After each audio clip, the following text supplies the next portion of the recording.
All right, so we got a 2003 Silverado in here, and I was in here for a hydro boost, but it's also in here because it kind of cranks over slow at first when you first hit the starter, and then it speeds up and starts. So we're going to take a look at a few things on this and see if we can figure out why it's cranking over slow that first hit. I'll go ahead and show you what it's doing first real quick, and then we'll go through a couple checks and see if we can figure out what the deal is. All right, so I'm going to crank it up and kind of show you what it's doing first.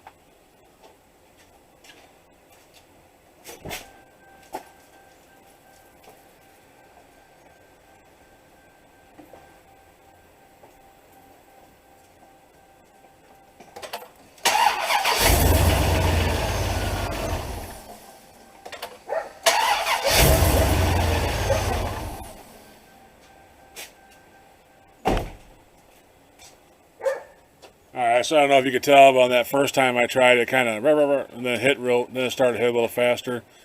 So I'm going to do a few simple checks first. Looks like it's got a newer battery in it, but we'll check it anyway. And then we'll...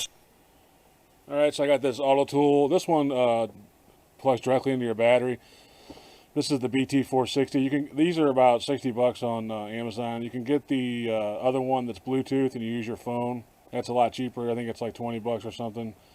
And it'll do basically the same thing as this, but it just plugs into your battery and then you use your phone to read whatever it reads. So we're just going to go do a battery test first. So you just hit enter. And also I think AutoZone and places like that will do these tests for free. I'm not sure. But so the first thing it asks for is cold crankiness. This battery is 650. So we'll take up the 650.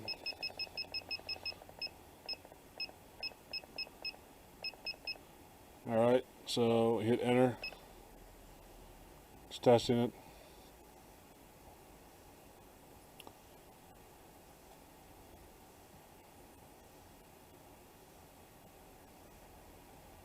So according to this, the battery's just okay. It's got about 60% of its life left. And it's only pulling 508 cold cranking amps, so that's not all that great. So we'll escape out of that.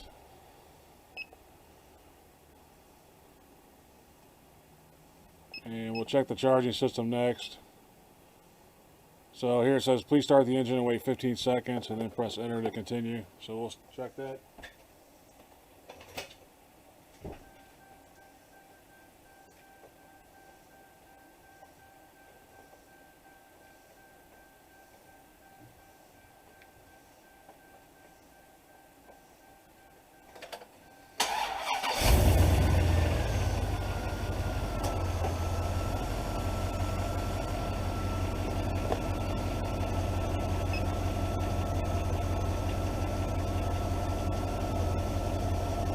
Alright, so you can see it's kind of on the low end of the charging, but it is charging. You can see on this, 13.5 to 15 is normal.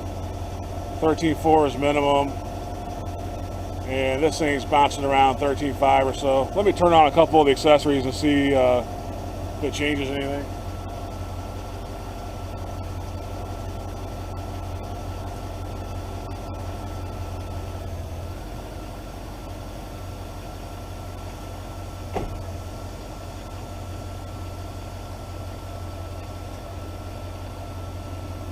Alright, the air was on it. I didn't realize that. So that brought it up a little bit. Let me see what it does if I turn everything on.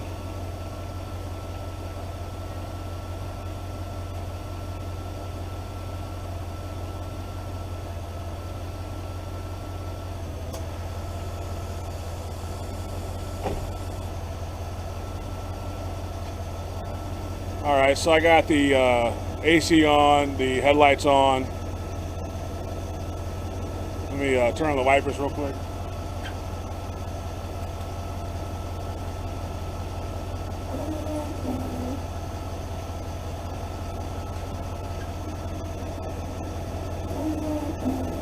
Alright, so it's bouncing around 1350, high 1340, so it's basically at almost the low end of it, but it is charging.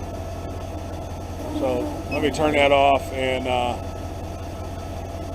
let's see.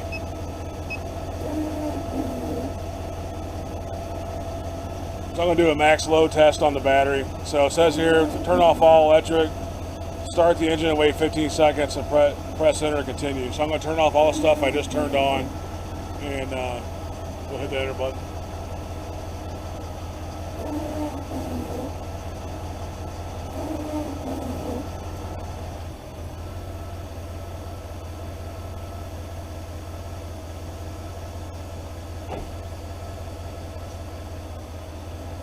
Alright, so everything's off on it, so I'm going to go ahead and hit enter.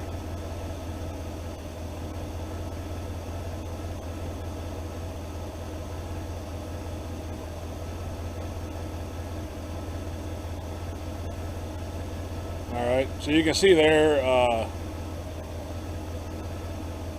it's above the minimum, not by much, so this alternator is probably getting pretty wore out, but it is above the minimum, so it is charging. Of course, this is an idle. We idle it up. It might. Let me see if we idle it up a little bit. If that goes up, you hold that tool right there.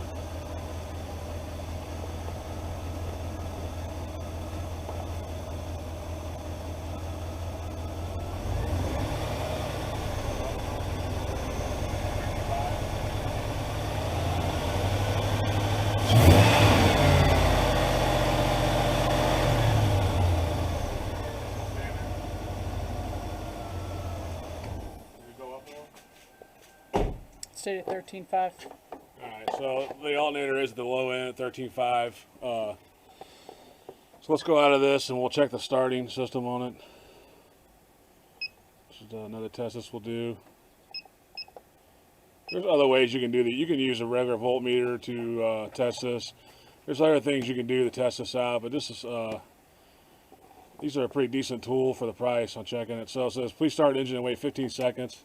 So we'll go ahead and start it back up and test the starting voltage on this.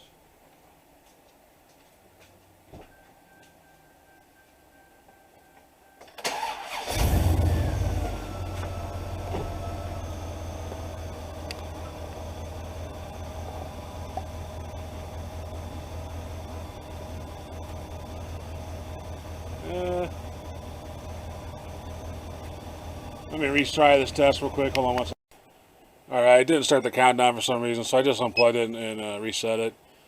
So it says, please start engine and wait 15 seconds. So we'll go ahead and start the engine and see, it should count down on the screen. Got the typical GM ignition where it's kind of sticky.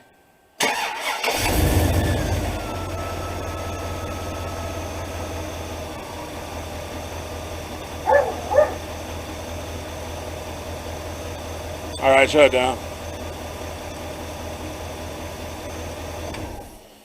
Now you can see here the current voltage was 13 and the minimum voltage start was 959 and the minimum value for starting the system was 9.6. So it's actually it's basically right at the minimum it can be. So that tells me the starter, either we have a voltage drop at the starter from the wires or the connections, or the starter itself's going out, which is kind of my idea. I got on there and kind of took a quick look at it. It looks pretty old and rusty, and the connections on the starter are very corroded and green and crusty, and I know if I even try to take it loose and clean it, it's going to break the solenoid terminals. But I'll get you under there and we'll take a look at it. And like I said, you can do this test with a regular multimeter. I've done it for years that way, but I picked this up and thought it was a pretty cool little tool. It's pretty inexpensive on Amazon, and this is the one, like I said, it's got its own computer and it plugs into the battery direct. They have one that's a Bluetooth. You download the software, it's like $20, and it plugs into your battery, and then you use your phone. It does all the same tests as this, but you use your phone instead. So anyway, I'm going to get you under there. First thing I'm going to do is take the battery cables loose and make sure they're clean. And then I'm going to go down and check the ground on the engine. And then after that, I'm going to find out if he wants to pursue this any farther and get a starter for it. Because I think if I even touch that starter wrong or look at it wrong, it's probably going to break off the studs on the solenoid. And you can see here that it's basically the starter. I mean, it could be the connection, but my guess is the starter's going out as well. So let Anyway, I'm going to call him first before I take that starter down, but let's get out there and take a look at it and see what's going on. Maybe we can see what could be contributing to this issue we have. First thing I'm going to do is take these battery cables loose and take a look at those and see how dirty they are. Alright, so this is preliminary check. These look pretty good. I took them off. If you can see in there, they look pretty decent. This battery doesn't look that old, even though this tool says it's only got about 60% of its life left. I might run that test again. But these don't look too bad, so we're going to actually we'll leave these unhooked, and then we'll go underneath and take a look at the ground. I want to follow this down to the engine block and see what the ground looks like to the engine, and then we'll go over to the starter and take a look at that and see what's going on with that and see how good it looks. Alright, so with the battery disconnected, you see that it says life 100% and results are good. So that's a lot better. Resistance is a little bit lower here, so that's a lot better than what we got the first time we tested it with it connected. So anyway, we're going to go down and check some grounds and do what I said earlier and see if we can figure out why this thing's slow starting. My guess is it's probably going to need a starter and be cleaned up down there.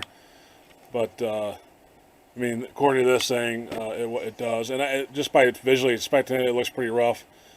But we'll go down and look at the ground, some other things first, and then find out if he wants to even change the starter on it before I touch it, and then go for it. Alright, so here's the ground. It's on the block. It's right here. I'm going to go ahead and take that loose. It looks pretty rusty. I mean, it's hard to tell with it on there. But I'm going to go ahead and take that loose and see what the cables look like and all that good stuff. So that's your ground. This is the 8.1 gas guzzler, but they're all the same. They come down to this block here. So just follow, if you don't know where it's at, just follow your negative cable down to your block. That's where you can check your ground and see how it looks. So I'm going to go ahead and take that bolt out and clean them up real good and check it out and see what it looks like. Alright, I'm trying to get you in there. It's kind of hard to get you in there and the camera in my hand all at the same time. You can see the cable itself looks pretty good if I can get it turned around for you. That doesn't look too bad. The actual block has got some rust on it up there. So I'm going to take and clean that up real good and clean up this real good. And then we'll try to start. I don't think it's going to make much difference. I think it's all in the starter on this. But just for scientific reasons, I'm going to clean this up real good, clean the block up real good, put it back on, and then see if it makes a difference on the starting on it, which I don't think it will. But I'm just doing it for the purpose of the video. So anyway, I'm going to do that real quick, and then I'll get back up to the top, and we will see if it starts any different. Alright, so we're back on the trusty rusty here, and that's a picture of the starter right there. I'm hoping it's picking it up on the viewfinder. It looks pretty cloudy, but you can see those posts right there, the battery cable and the solenoid, extremely corroded. You got the green crusty stuff, which of course is bad for current. So you can see how rusty they are. I mean, if you even look at those wrong, they'll break off. So I went ahead and talked to him, and he gave me the okay to put a new starter on it. So we're going to take this one down and go ahead and change it out. I cleaned that ground up. I haven't got up yet to see if it's going to start any different. I don't think it will. It wasn't that dirty. I got it pretty clean, though. The reason why I don't think it will is just, you know, you can look at that. Those starter cables there, and those things are wasted. So we're going to go ahead and drop this starter down and start getting it loose and get the part ordered up and get it here so we can get this thing, get it on out of here. So I'm going to go ahead and loosen the starter.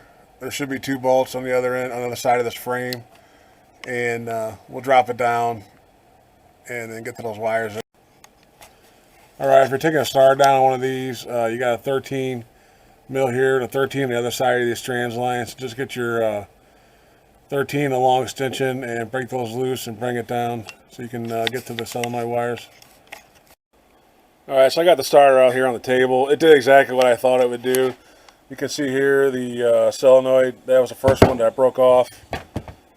Snapped right off. And then this one, the main battery cable, it actually started spinning on the inside. I thought it was just going to break off, but it was so rusted out that it broke it off on the inside of here. So I ended up having to take this strap off the side of the starter and then cutting this off the cutoff wheel from the battery cable because it was so corroded.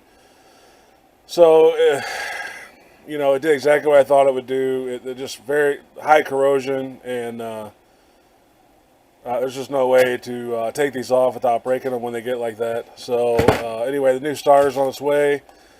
So I think, you know, we're pretty confident that's what the issue was with this. Just a lot of corrosion, and the starter is the original starter from '03, and it's on its way out. So we'll get the new one and hook it up, and then we'll do our test again and see how it sounds when we crank it over, and it should be good to go after that. Alright, we got the new one here. It comes with new nuts, which is good since the other ones are corroded and messed up. So anyway, we're just going to set this in there and get it going, and then hook up the battery cables. Make sure you, if you took yours off, obviously you want to take your battery cable off before you try to take this off, otherwise you'll be welding. So I don't know if I mentioned that or not. Make sure you always take your battery cables off when you change the starter. So I'm gonna get under there and hook this back up, and then we'll hook the battery back up and see how it cranks over. Alright, so once you wiggle the starter up there, I usually set it on this frame right here and then start the wires. You got your battery cable and your solenoid wire. I cleaned both those connections up. You can see they're up there and they're tight now. And then you just put your 2 bolts in the back, 13 mil, get them started, and then run them down pretty tight. So the new starter is installed, so I'm going to go back up to the top, and we will attach the battery cables and run that starter test again and see if we fare any better and see if it sounds any better. I did take off 2 mud shields down here. I'll put those back on real quick. You may have the front one you wouldn't have to take off to do the starter. The back one you don't have to take off technically, but it makes it easier to get to. So keep that in mind if you got the 4x4. Otherwise, wasn't really meaning to be a starter video so much as just if your car is kind of struggling to start slow. It's what the video originally was intended for. So anyway, but we did find that the starter is pretty corroded and wore out. So anyway, we went ahead and go ahead and change the starter, and then we'll hook up the battery cables and check it out and see if it's any better. What are they called? Hoopties. All right, we're gonna start it up. I'm gonna go back to the starting system test. We'll hit OK. Now, again, it says start it, wait 15 seconds. So we'll start it, wait 15 seconds to see what the starter comes up with. Alright, I'll take 61, 67. It's going to be a nightmare. Yeah, this fucking moves all fucking like parking lot. Yeah, I might go ahead and run telegraph then. Yeah. You can't even turn it. Yeah, I know. Because you got it in a bind. Started easier that time. Takes a lot to fire up these horses.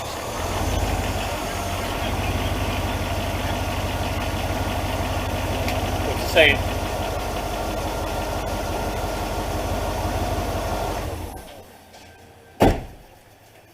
Alright, so we ran the test again. It's at, the low is 10.1, so that's higher. That's almost a half a volt more than the minimum. So that's a big improvement. You can hear that it's not slowing down anymore when we crank on it. So it's a big improvement from what we had. Well, it fixed it basically. Alright, so I don't know how much this video helped. At first I just wanted to kind of show you what I do with that kind of issue where it's kind of starts slow, then hits. Like I said before, this is the All-Tool BT460. There's other ways to do the same things that this tool does. It's just kind of all-in-one tool. I'll put a link to it in the description below. Amazon. They also have, like I said before, the Bluetooth version. There's all kinds of versions of this, but I've heard a lot. I did a lot of research, heard a lot of good things about this All-Tool. They're starting to come on some of this diagnostic stuff. They make a good smoke machine, evidently. Been hearing a lot of good things about that. It's a pretty reasonable price, and it doesn't require its own air, which is kind of interesting. So getting off the subject a little bit, but you can use a regular voltmeter to do a lot of these voltage drops to the starter and all that. But I just kind of wanted to show you a tool like this, or even like the Bluetooth one, is real helpful in finding problems like that. And then just doing a lot of times on something like that, just seeing the visual inspection will point you in the right direction a lot of times. So anyway, I guess that's it. You heard it when I started. Started up real fast and real good. Everything's good on it. The So anyway, I hope these back on the road, and I appreciate you watching, and we'll see you on the next one.